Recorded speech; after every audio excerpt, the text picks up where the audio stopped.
Las historias del libro, El susurro de la ilusión. Nos cuenta la narrativa de una mujer de fe, en el capítulo 2, El crisol de la fe. Aquí nos cuenta la historia de una mujer con mucha fe y convicción. Aquí ella nos cuenta que hace muchos años, cuando era niña, recordaba. El aroma a incienso y cera pulida era el perfume de su infancia.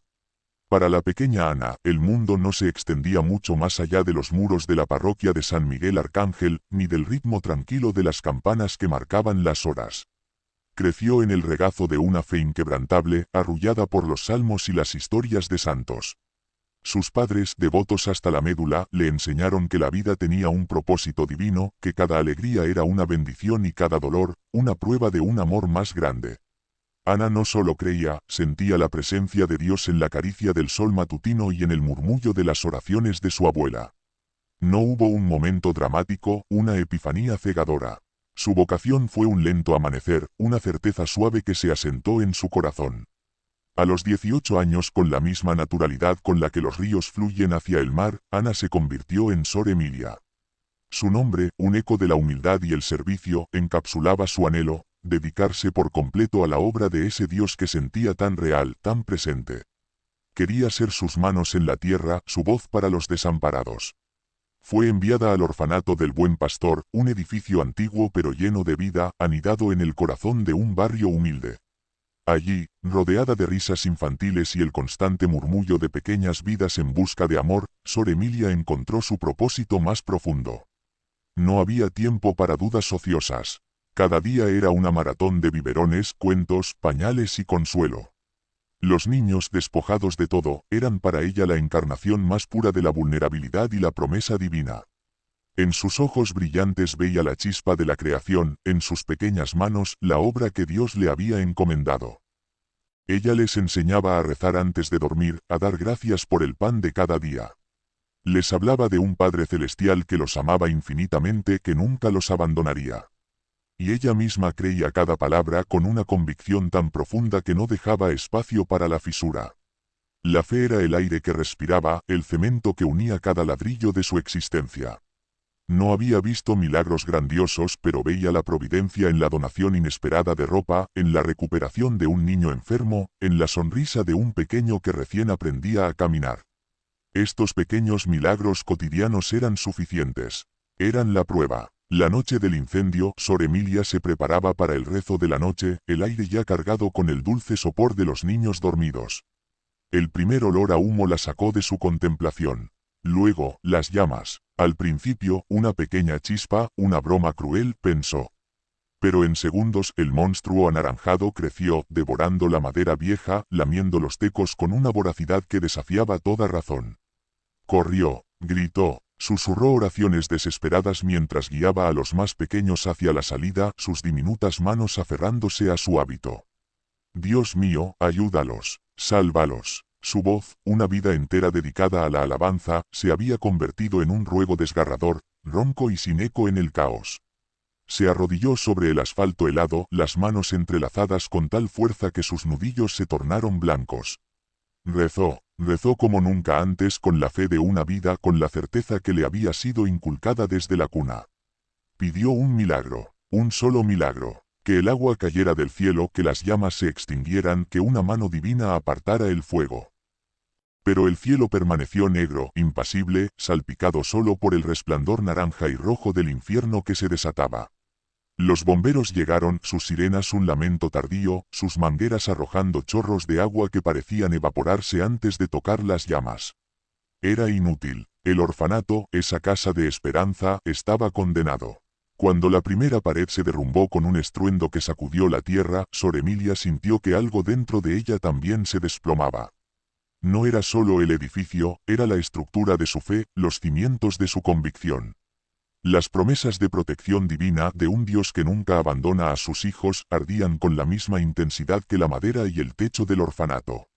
El amanecer reveló un esqueleto humeante de lo que una vez fue el hogar de los niños. El aire olía a hollín, a metal retorcido y, lo más insoportable, a ceniza húmeda.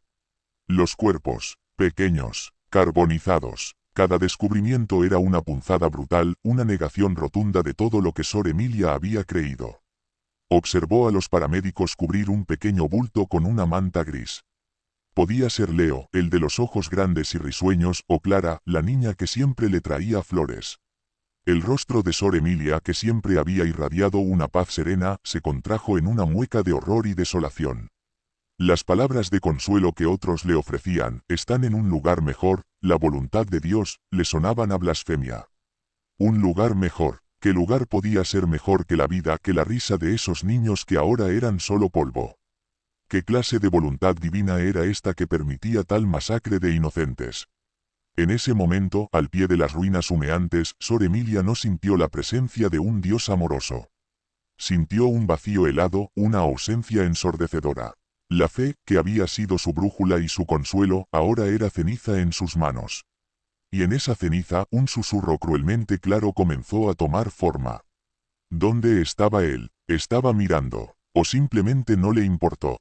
Las llamas no distinguieron entre los buenos y los malos, entre los que rezaban y los que no. No hubo milagro. No hubo rescate. Solo el fuego. Solo el silencio. El dolor no era solo por la pérdida de los niños, era la devastación de su propia alma, la certeza de que había orado a un cielo vacío. La fe de Sor Emilia no se había debilitado, se había quebrado en 1000 pedazos como los cristales del orfanato.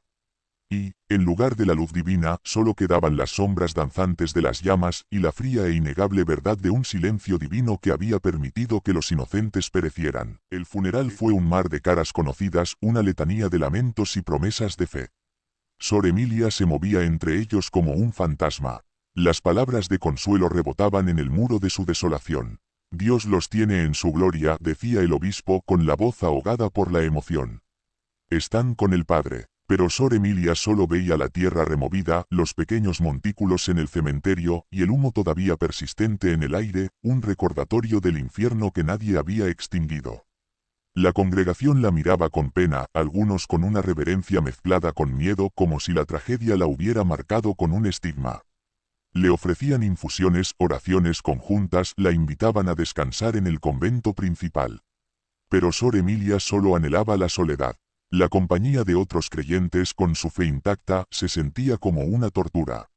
Sus palabras, antes pilares de consuelo, ahora resonaban como una cruel ironía. Regresó a lo que quedaba del orfanato. Las cintas amarillas de peligro ondeaban al viento como banderas de una rendición.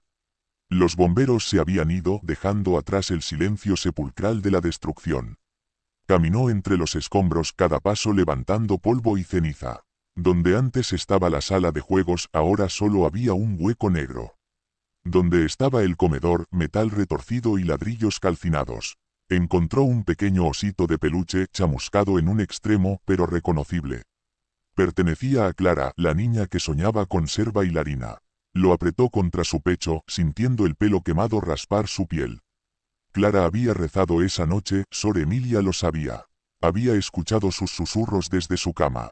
Y aún así, el susurro que había empezado en la noche del fuego ahora era una voz persistente, casi un eco dentro de su propio cráneo. No era una voz que la condenara, sino una que la liberaba, poco a poco, de las cadenas de su antigua certeza. El apartamento de Sor Emilia se había transformado en un santuario despojado. Las paredes, antes adornadas con íconos, ahora estaban desnudas, revelando el yeso frío. Los libros sobre teología habían sido reemplazados por volúmenes de biología, física cuántica y paleontología. Cada página era una revelación, un nuevo ladrillo en la construcción de una verdad diferente, una verdad que no necesitaba milagros ni salvadores.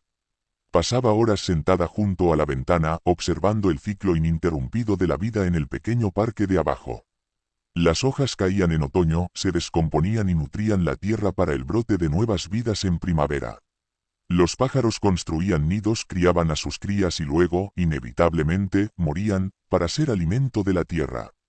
Nada se perdía, nada se ganaba. Solo se transformaba. El susurro, que había sido la voz de la duda y luego la de la cruda lucidez, se había metamorfoseado en una comprensión serena, casi científica. Ya no era una voz externa, sino el eco de su propia mente, forjada en la fragua de la desilusión. No hay un Dios, no un ser consciente que te observe, que te juzgue, que te salve. Solo hay vida. Una explosión de energía y materia que se organiza, florece y luego se disuelve, regresando a la fuente de todo lo que es. Tus recuerdos, tus experiencias, tu conciencia misma, son productos efímeros de la química cerebral, tan reales como la flor de un cerezo en primavera, y tan transitorios. Cuando el cuerpo que habitas se apague, también lo harán tus pensamientos, tus amores, tus dolores. Es el ciclo, el gran, implacable ciclo de la existencia. Como la planta que muere para alimentar la tierra, como el árbol que se derrumba para dar paso a la luz. Sor Emilia se sintió extrañamente liberada por esta verdad. Ya no había promesas de una vida eterna en un paraíso distante, ni amenazas de un infierno por pecados indefinibles. Solo el presente, la innegable realidad de cada instante. Su existencia no era un ensayo para una eternidad prometida, sino el acto mismo, efímero y precioso. La muerte de Matías, el fuego que consumió el orfanato, ya no eran enigmas divinos sin resolver. Eran tragedias, sí, profundamente dolorosas, pero también parte de la danza indiscriminada de la vida y la muerte. El universo no había guardado silencio porque fuera indiferente, sino porque no tenía voz ni conciencia para intervenir. No había una divinidad que le hubiera abandonado, porque nunca hubo una divinidad consciente a la que aferrarse. Una tarde, mientras el sol se ponía, tiñendo el cielo de tonos dorados y púrpuras, Sor Emilia sintió una profunda conexión, no con un dios, sino con el tejido mismo de la vida. Su existencia, la de Matías, la de los niños del orfanato, no era más que una hebra en esa vasta y compleja red. Y el único legado, la única inmortalidad, no era un alma ascendiendo a los cielos, sino la semilla de su ADN, las huellas biológicas y culturales que dejaba en el vasto torbellino del tiempo. Como el polen que el viento esparce, su existencia se desvanecería, pero sus componentes, su historia, se reincorporarían al vasto río de la vida para dar lugar a nuevas formas. Se levantó de su silla, el rostro de una calma que nunca antes había conocido. El miedo al vacío se había disipado, reemplazado por la serenidad de la aceptación. No había un final grandioso, ni una revelación divina. Solo el constante fluir de la existencia, un ciclo implacable y hermoso. Sor Emilia no encontró a Dios en las cenizas de su fe, sino la vida misma, en toda su brutal y magnífica transitoriedad. Su viaje no terminó con un paraíso, sino con la profunda y liberadora comprensión de que la única eternidad es el ciclo constante de nacer, vivir, y regresar al polvo para que algo nuevo pueda florecer. Dime qué te pareció esta historia de la monja basada en hechos reales. Escrita por un poeta de letras. Cuéntame tu historia y le agregaré a mi libro titulado El susurro de la ilusión. Y no te pierdas las próximas historias aquí con un poeta de letras.